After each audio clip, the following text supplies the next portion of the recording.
Você já percebeu como o mundo moderno tem medo de mulheres poderosas? Não basta uma mulher ser inteligente, ela precisa parecer simpática. Não basta liderar, ela precisa sorrir. E quando ela ousa comandar o império, a história dá um jeito de apagá-la. Cleópatra não foi apenas uma rainha do Egito, ela foi estrategista, uma linguista, uma diplomata, uma guerreira. Ela comandou navios, venceu guerras psicológicas e seduziu os 2 homens mais poderosos do seu tempo. E não foi com o corpo não, rapaziada, mas com a sua própria mente. E mesmo assim, tudo que contaram sobre ela se resume a uma maquiagem exótica e um suposto caso de amor com um romano. Cleópatra foi enterrada pela história não com areia, mas com estereótipos. Transformaram sua inteligência em charme, sua estratégia em sedução, sua liderança em vaidade. Mas hoje você vai conhecer a verdade que livros escolares nunca te contaram. A mulher que desafiou 2 impérios, a rainha que negociava olhando nos olhos de generais, a mente que entendeu o jogo político mundial antes da maioria dos homens da sua época. Não é só sobre o passado, é sobre o agora, o hoje, minha rapaziada. Porque se Cleópatra estivesse viva em 2025, ela provavelmente seria chamada de arrogante, de manipuladora ou de feminista demais. Mas nada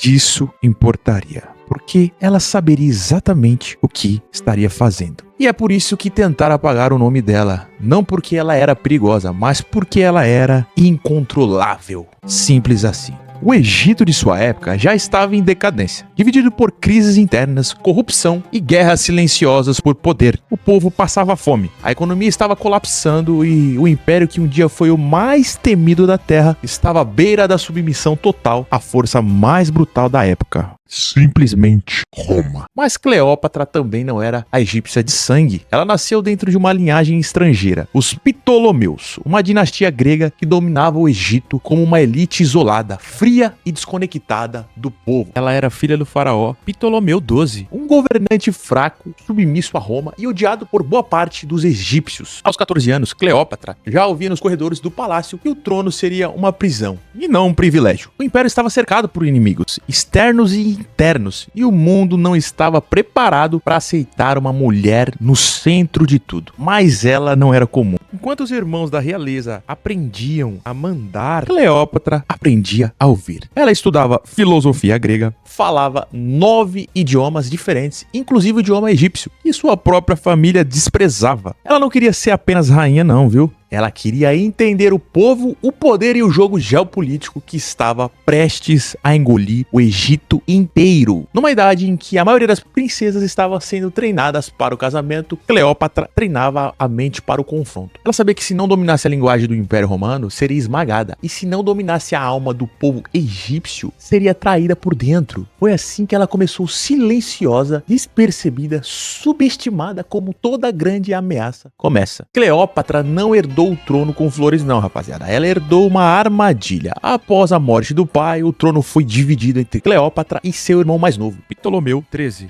que tinha apenas 10 anos de idade. Na teoria, os dois governariam juntos. Na prática, ela foi empurrada para a sombra. Mas Cleópatra não aceitou o papel de enfeite. Ela começou a tomar decisões, a falar em público e a assinar decretos. Isso despertou o pior medo da elite corrupta de Alexandria. Uma mulher no poder sozinha e inteligente demais para ser controlada. Foi então que o golpe veio de dentro. Aos 21 anos, Cleópatra foi traída, expulsa do palácio, apagada dos documentos oficiais e forçada a fugir com apenas alguns servos fiéis, comida escassa e o deserto como abrigo. A mulher que sabia lidar com línguas políticas estrangeiras agora estava sendo caçada, sem exército, sem aliados, sem país, sem ninguém. Mas nem por um segundo ela se considerou derrotada. Enquanto seu irmão e os conselheiros celebravam um trono usurpado, Cleópatra fazia o que poucos fariam em desespero. Ela simplesmente estudava, rapaziada. Ela mapeava o cenário romano. Ela observava os movimentos de Júlio César, o homem que poderia destruir ou salvar seu império. Ela entendeu o jogo antes do tabuleiro ser virado e percebeu que, para tomar o Egito, não bastava vencer uma guerra. Ela teria que entrar dentro do coração do inimigo. Foi nesse exílio que Cleópatra deixou de ser apenas uma rainha e se tornou uma lenda viva em formação. Simples assim. Cleópatra não voltou pro Egito com um exército, ela voltou com uma ideia, rapaziada. E enquanto seu irmão dominava Alexandria com força militar e influência romana, ela decidiu atacar o único ponto que ninguém podia proteger: a mente de Júlio César. Então o general mais poderoso do planeta tinha acabado de chegar ao Egito. Com ele, uma legião de soldados. Mas o Império Romano estava em crise. César precisava de aliados que soubessem jogar. Cleópatra sabia. Ela ordenou que seus homens a levassem até o palácio romano, não pela porta da frente, mas escondida, enrolada, silenciosa, dentro de um tapete, literalmente carregado como um presente. E foi assim que ela apareceu, desenrolando-se no meio da noite, na frente de César, sozinha, sem armas, mas com um olhar que dizia: eu sei porque você está aqui. E eu posso te dar muito mais do que ouro. E minha rapaziada, a história popular tentou reduzir essa cena a uma sedução. Mas não foi sedução não, viu? Foi teatro político. Psicologia aplicada em escala imperial. Ela sabia que César desvalorizava ousadia. Sabia que ele admirava coragem estratégica. E que sua maior fraqueza não era o desejo, era o desafio intelectual. Naquela mesma noite, não houve cama, não houve conversa, diplomacia proposta. Ela não se ofereceu como amante, se ofereceu, rapaziada, como aliada. E mais, uma rainha legítima do Egito, com o povo do seu lado e um império em ruínas pronto para renascer. César enxergou ali algo que Roma inteira não via há séculos. Uma mulher que compreendia poder não como disputa, mas como arte. E por isso que ele decidiu protegê-la. Não por vaidade, mas porque ele entendeu que se Cleópatra fosse sua inimiga, rapaziada, seria perigosa demais para ignorar. O retorno e a ascensão. O cerco ao trono. Cleópatra começa sua guerra invisível. A partir daquele encontro com César, o jogo mudou. Cleópatra não era mais uma fugitiva, rapaziada. Ela era uma jogadora com um aliado de 50 mil soldados e o nome mais temido de Roma ao seu lado. Mas ela não recuperou o trono com um decreto, não. Ela teve que tomar Alexandria pela força. E o irmão dela, Ptolomeu III, não entregaria o poder sem sangue. Começa então o cerco de Alexandria, uma guerra civil travada no coração do Egito entre dois irmãos sob o olhar atento de Roma. Cleópatra do lado de César, Ptolomeu com o apoio dos conselheiros da elite egípcia. E no meio, o povo confuso, dividido, sem saber em quem confiar. Durante meses, a cidade foi incendiada, saqueada, cercada por soldados romanos, por soldados egípcios, e a Cleópatra não fugiu. Ela permaneceu dentro do palácio ao lado de César, comandando estratégias, analisando suprimentos e negociando apoio, rapaziada. Ela usou a guerra para mostrar algo que ninguém esperava. Ela não era uma adereço política, ela era uma comandante. César, impressionado, se envolvia mais a cada dia, mas o apoio dele não era suficiente. Cleópatra precisava de apoio do povo. Então ela fez algo que sua dinastia nunca fez antes. Ela falou em egípcio. Pela primeira vez em séculos, o povo viu uma rainha falando sua língua, não em grego, não com arrogância, mas com sinceridade diante dos templos, dos soldados e dos sacerdotes. Então o jogo mudou. Aquilo mudou tudo, rapaziada, porque ela não estava pedindo o trono de volta, ela estava dizendo: eu sou o Egito e vocês me esqueceram. Na guerra pelo poder, nem sempre quem vence é quem tem o exército mais forte. Às vezes quem vence é quem entende a cabeça do inimigo. Cleópatra não precisava derrubar o irmão, ela precisava fazer ele cair sozinho. Durante o cerco de Alexandria, enquanto as espadas se chocavam do lado de fora, Cleópatra e César jogavam um jogo mais sutil. Eles cortavam suprimentos, desgastavam alianças, infiltravam rumores, transformaram a força de Ptolomeu em fraqueza. E assim como num roteiro que ela mesma escreveu, o jovem rei entrou em colapso. Foi derrotado não por um golpe de espada, mas por uma guerra psicológica. E quem não está preparado para a guerra simplesmente cai. E foi isso que aconteceu. O Ptolomeu XIII morreu afogado, tentando fugir, literalmente engolido pela cidade que ele tentou dominar à força. E foi aí que o silêncio se instalou. O trono oficialmente estava vago, mas Cleópatra não comemorou. Ela sabia que o verdadeiro desafio começava exatamente agora. Porque o povo que te aplaude hoje é o mesmo que vira o rosto amanhã. Isso é básico, né, rapaziada? Ela entendeu que para continuar no poder, não bastava ser rainha. Ela teria que se tornar símbolo. E símbolo só sobrevive se tocar o imaginário. E galera, é aqui que começa a construção de Cleópatra divina. A rainha que descia os degraus do templo com ouros nos pulsos e olhos de deusa. Eu queria conhecer essa mulher para saber se tudo isso é verdade, rapaziada. A mulher agora incorporava Ísis, a divindade feminina mais poderosa do do Egito. Não era sobre vaidade, era sobre permanência. Ela entendeu que o corpo passa e o símbolo fica. Essa escolha não era um show, era uma jogada de marketing ancestral. Cleópatra criou a si mesma como uma marca viva e com isso imortalizou sua presença dentro de uma cultura que já não acreditava em líderes de carne e osso. Cleópatra foi a primeira a entender esse jogo e jogou melhor que todos, rapaziada. A mulher mais temida do Nilo reassumiu o controle. Mas dessa vez, sozinha, sem irmãos, sem maridos, sem homens por trás. Ela governava por direito, mas o mundo via com desconfiança. Afinal, como uma mulher poderia manter o controle de um império em ruínas? A resposta foi simples e básica, trabalhando mais do que todos eles. Cleópatra não sentou no trono para reinar com luxo. Ela governou com estratégia, precisão e um senso de urgência que poucos reis da história tiveram. Enquanto Roma discutia, ela reestruturava os impostos, reconstruía a agricultura, reabastecia os armazéns públicos e reativava as rotas comerciais com a África, Ásia e o Mediterrâneo. Ela trouxe de volta a riqueza para o Egito, não através da guerra, mas com controle sobre o fluxo de grãos, de ouro e de conhecimento. Sim, rapaziada, conhecimento. Ela reinvestiu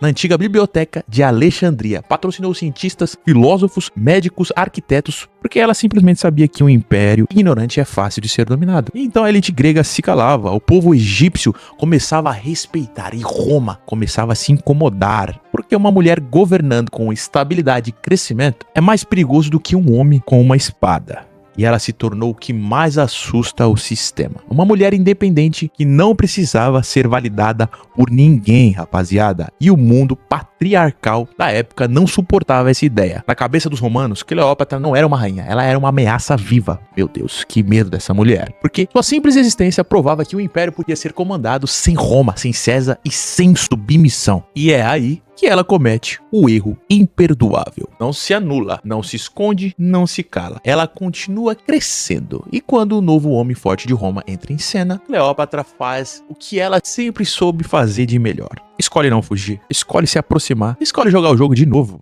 O segundo império, o segundo homem e o segundo risco. Quando Júlio César foi assassinado em Roma, o mundo entrou em convulsão e Cleópatra entendeu mais uma vez que a estabilidade é sempre temporária. Ela tinha perdido seu maior aliado e com isso o Egito estava novamente vulnerável. O trono que ela havia reconstruído agora tremia com as ondas de um novo império que se formava. Mas ela não esperou o ataque, ela se antecipou. Marco Antônio era um novo poder ascendente em Roma, carismático, impulsivo, popular entre os soldados, um homem que podia se tornar ditador ou ser derrubado em dias. Cleópatra sabia e, como sempre, ela não correu. Ela o convidou para tomar aquele cafezinho, para discutir sobre políticas. Mas o encontro dos dois foi calculado até os mínimos detalhes. Ela não foi até ele como uma rainha carente, ela foi como uma deusa. Desceu o rio em um barco dourado, Vestida como Ísis, com incensos queimando, músicos tocando e o próprio Nilo servindo de palco. era mais do que um espetáculo. Era uma aula de psicologia aplicada ao poder. Cleópatra entendia que o homem mais poderoso da Terra só se curva diante de algo que ele não pode controlar. E o que não se pode controlar é o que se admira e teme. Marco Antônio caiu, mas não de paixão, de deslumbramento. Ele viu nela o que Roma tentava apagar há décadas, a síntese perfeita entre beleza, inteligência e domínio simbólico. Não foi um romance, foi uma aliança geopolítica disfarçada de história de amor. E Cleópatra sabia que isso era perigoso. Ela sabia que a união dos dois provocaria Roma, mas ela seguiu em frente mesmo assim. Porque o que estava em jogo agora não era só o trono, era o futuro de todo o Oriente, era o choque de dois mundos e a chance, talvez a última, de o Egito ser livre para sempre. A guerra final.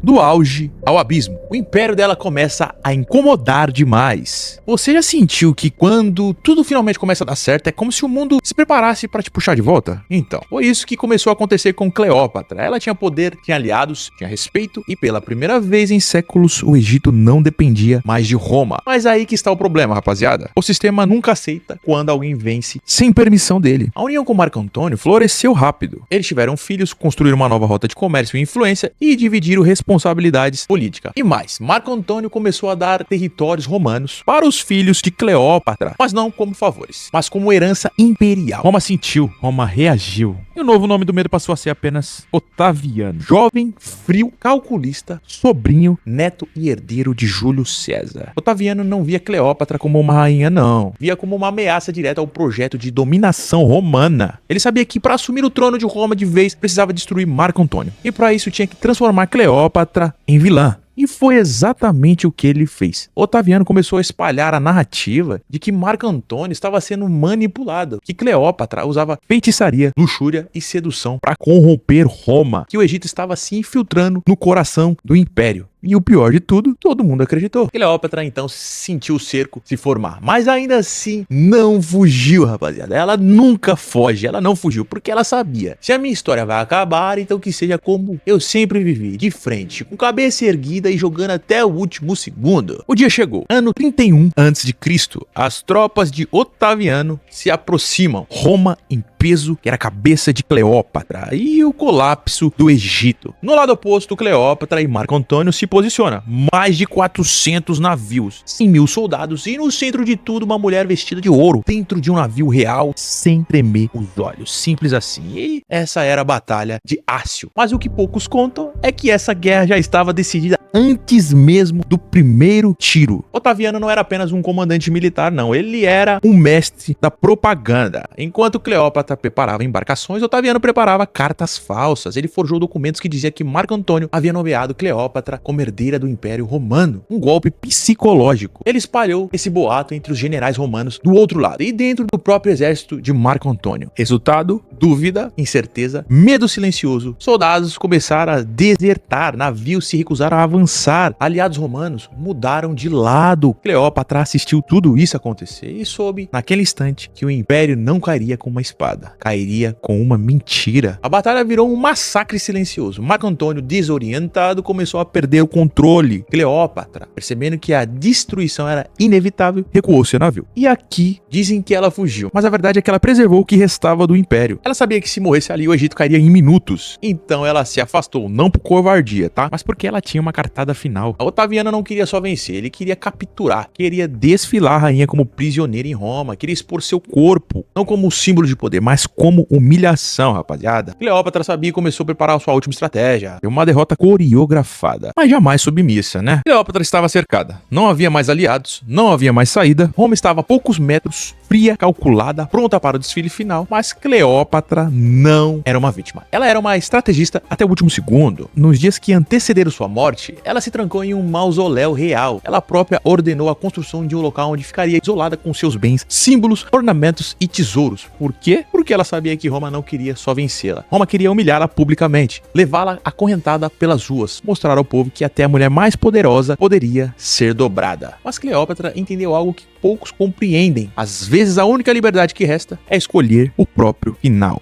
Ela tentou negociar, recebeu mensageiros de Otaviano, ofereceu rendição, pediu segurança para os filhos, mas ao mesmo tempo mandava mensagens cifradas, códigos ocultos e deixava seus aposentos cercados por silêncio e aroma. O império acreditava que ela se quebraria, mas Cleópatra estava escrevendo a última cena da própria história. Marco Antônio, ao saber da falsa notícia de sua morte, se suicida com a sua própria espada. E quando é levado até ela, ainda respirando, sangrando nos braços da rainha, Cleópatra olha nos olhos dele com algo que ninguém conseguiu descrever até hoje. Alguns chamam de tristeza, outros chamam de frieza, rapaziada, mas talvez seja só aceitação, porque ali naquele momento ela sabia que tinha perdido tudo, mas não tinha se perdido. No dia 12 de agosto do ano 30 a.C., o mundo perdeu uma mulher que Roma nunca conseguiu dominar. Mas o que aconteceu nas últimas horas de Cleópatra permanece até hoje como um dos maiores mistérios da história. Ela se trancou no mausoléu, colocou seu traje de rainha, suas joias, sua coroa, organizou os objetos em torno de si como símbolos e esperou em silêncio. Dizem que ela se matou com o veneno de uma aspe, uma pequena cobra escondida em um cesto de fígios. Outros dizem que foi uma substância aplicada na pele. Há quem acredita que foi envenenada por agentes romanos e há os que juram que ela não morreu, mas foi substituída por um corpo parecido e escapou para o deserto. Mas a verdade, rapaziada, é que não importa como. O que importa é o porquê. Por que Cleópatra escolheu morrer? E aqui vai a resposta. Porque sabia que, ao se recusar a ser exibida como troféu, se tornaria símbolo. Otaviano chegou tarde. E o que encontrou não foi uma prisioneira. Foi uma mulher sentada, serena, com os olhos fechados e a cabeça erguida. Como se tivesse apenas adormecido no próprio trono. Ela não deixou carta, não deixou gritos, não pediu perdão. Ela deixou um silêncio estratégico. O tipo de silêncio que ecoa por gerações. O tipo de silêncio que transforma uma mulher em mito. E um mito que ninguém consegue prender. Roma apagou o nome dela dos documentos, destruiu estátuas, riscaram sua face nos registros, roubaram seu corpo, apagaram sua voz, mas simplesmente falharam. Porque o que ela construiu não foi apenas poder, foi memória. E memória sobrevive a qualquer império. Simples assim.